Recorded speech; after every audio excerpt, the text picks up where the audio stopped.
Thank you, everybody, for coming to the Aaron Torres podcast YouTube page. If you could do me a quick favor, if you do enjoy the video that you came here to watch, do me a favor, go ahead and hit that little red subscribe button at the bottom of the screen. It really does help my audience grow. It really does help this channel grow. It means more than you realize. So go ahead, hit that little red button. Also, remember, full episodes of the Aaron Torres podcast, wherever you download your podcast, Apple, Spotify, etc. Now, here is the video that you came here for.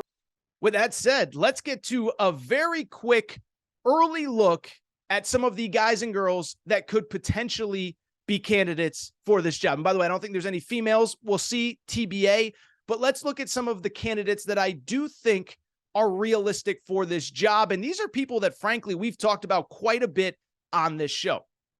The first candidate, I think I was the first one nationally to discuss this. I think I talked about it right after the Penn State game.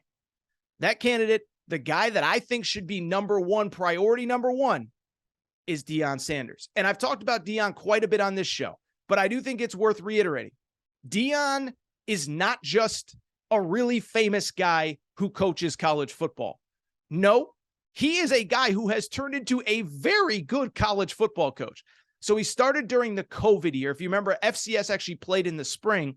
Last year goes 11-2.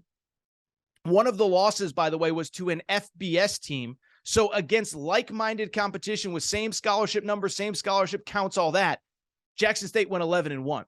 This year, they are currently sitting at 8-0 as we speak. College game day just came to campus. College game day came to campus for Deion, yes. But if Jackson was 2-6, 2-5 coming into this game, college game day is not coming to Jackson State. They came because of Deion, but they came because he has turned into a really good college football coach. More importantly, you know what he's already done that Bryan Harsin never proved the ability to do? Recruit at a level of getting the players that you need to win in the SEC. Now, he doesn't have a roster across the board of five-star players, but Travis Hunter, that kid that was committed to Florida State, #1 high school player in America, could have gone anywhere. Could have gone to Alabama, could have gone to Georgia, could have gone to Florida State, obviously. And he chose to go play for Deion at Jackson State. And so I bring it up because it's not just that he's famous. He is doing something that Bryan Harsin literally never proved that he could do, which is beat Nick Saban and Kirby Smart for recruits that they want. I should mention, by the way, and I've talked about this before, people got so caught up in the Travis Hunter stuff. Remember, there was a second recruit named Kevin Coleman, high 4-star, who was actually higher ranked than anybody that Bryan Harsin signed during his 2.5 recruiting cycles or whatever it was, recruiting cycles at Auburn. So Deion is a winner. Deion is a recruiter. And I'm just telling you two things. One, the branding that he would bring to Auburn is insane. Auburn becomes the story. Auburn becomes the biggest topic in college football. Maybe not the biggest, but you get the point. They're up there with Alabama and LSU and Georgia and this and that. The guy can coach, the guy can motivate, the guy can win, and he's obviously got the natural sales pitch, right? He's obviously got the natural sales pitch from the perspective, I can get you to the NFL. Come here, be 3 and done. We have everything that we need for you to be successful. I think Deion would be a home run at Auburn. I know Auburn fans, for some reason, aren't totally sold on him, but I'm just saying, I do think there is the possibility that Deion would come and Deion would be very, very, very good at Auburn. On top of that, as we move down the candidates list, I think the next guy, another guy that we've talked about, is Lane Kiffin. Now, I don't know if Lane Kiffin actually wants this job, but there has been enough buzz through the years and through the last couple weeks that makes me seem like he'd be kind of interested in talking. Now, Ole Miss is 7-1. Ole Miss is having a ton of success. They just beat Texas A&M. He punked, Jimbo Fisher at the podium. But at the same time, one, Auburn has stolen a head coach from Ole Miss before. And two, I do think there is an interesting little twist that we do need to talk about, which I've talked about on this show before. It's 3 magic letters called NIL. Think about it from this perspective. Who has been the #1 most outspoken coach about NIL and where the sport is going? I think you could argue even more than Nick Saban, it's been Lane Kiffin. Remember, before Nick Saban made it cool to crush Jimbo Fisher, Lane Kiffin was the guy out there talking about their payroll, talking about the highest bidder. Remember, they lost their defensive coordinator, DJ Durkin, to Texas A&M. What did Lane Kiffin say at the press conference last week? He said, oh yeah, we lost DJ Durkin in a bidding war to Texas A&M. He's not the only one, implying that they lost recruits, they've lost this, they've lost that. So why do I bring it up?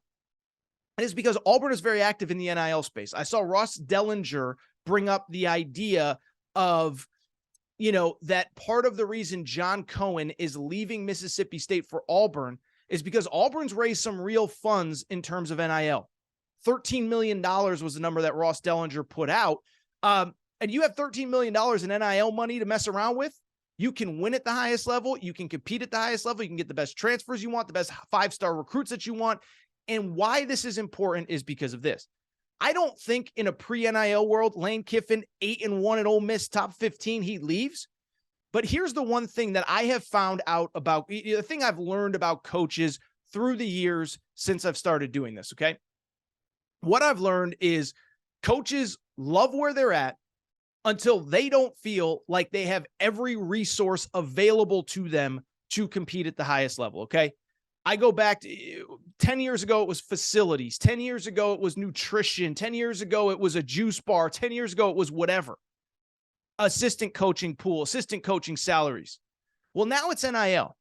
And I do believe if that becomes your sales pitch, Lane Kiffin, you want to win at the highest level. We've seen what you can do at Ole Miss, but we know there's a ceiling there because the NIL space, you're not going to be able to keep up.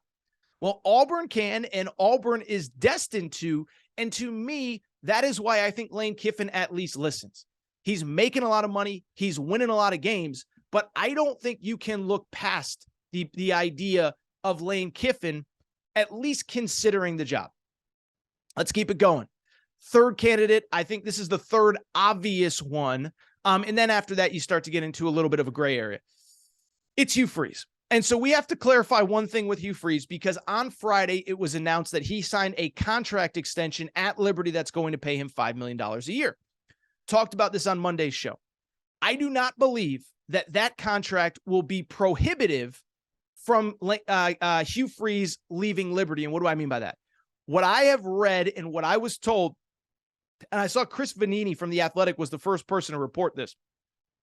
He said that, yes, there is a buyout to this new contract, but if an SEC school, and I don't know Chris, but I guess he was hinting probably at Auburn, that buyout is not going to be prohibitive for an SEC school. So I don't know if it's $2 million, $5 million, $8 million, whatever, but it's not money that if a school really wants Hugh Freeze, that it's going to keep them from getting Hugh Freeze as their head coach.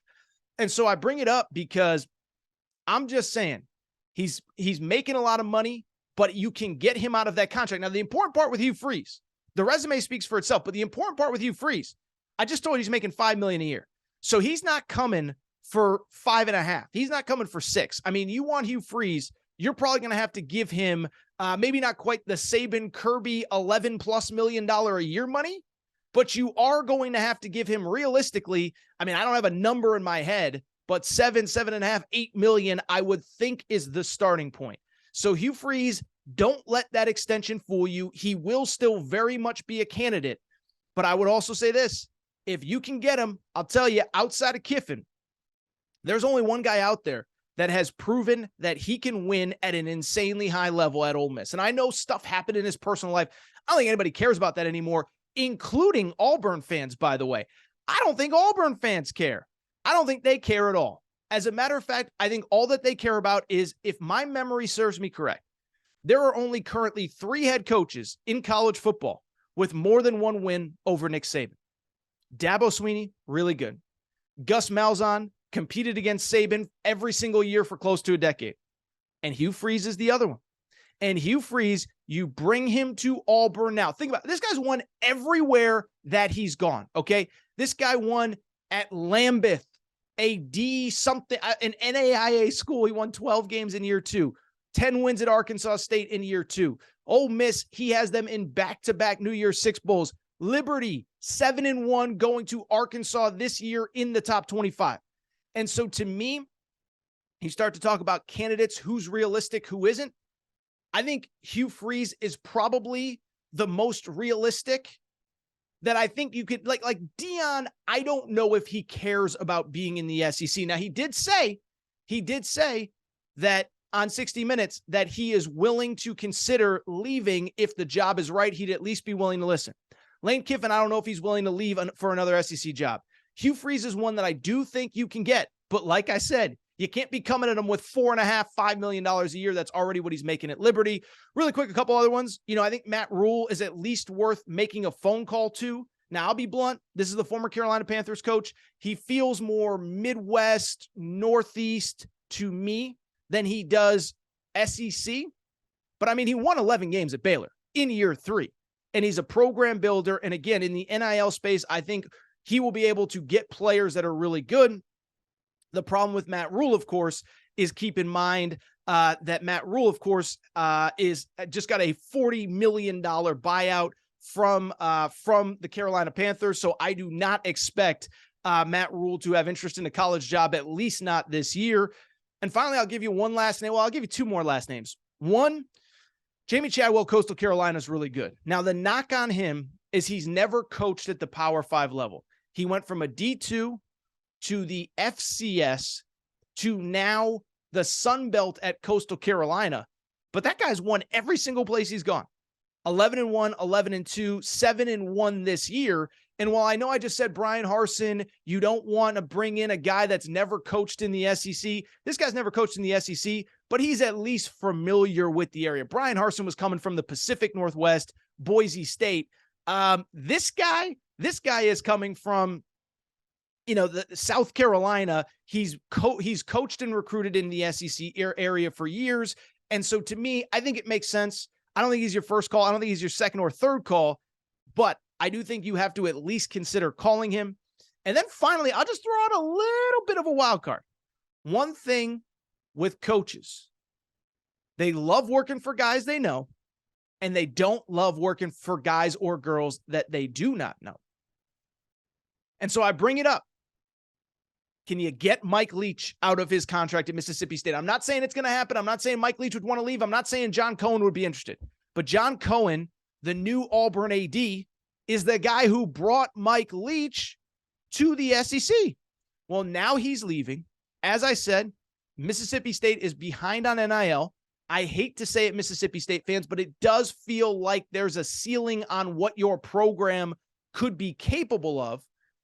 And so now, to me, it feels like if you're desperate, give Mike Leach a call. Worst he can say is no, but you have a relationship with him. And keep in mind, Mike Leach now, if he stays behind at Mississippi State, if he has the opportunity to go to Auburn, he's got to go work and coach under a person that did not hire him. I am just telling you, as somebody who's covered college sports forever, I'm just telling you, that is not something most college football coaches, college basketball coaches are excited about, to work under somebody they are not familiar with. His AD is leaving. I think it's at least worth making a call. He did get an extension last offseason, but it's also interesting side note. Apparently in Mississippi or at Mississippi State, you can't have more than a 4-year contract. And so because of it, is there a possibility that you can get him out of that contract? I do not know. By the way, as we get more information on who could potentially be or not be a candidate, we'll keep you updated. But I do think those are my candidates right now.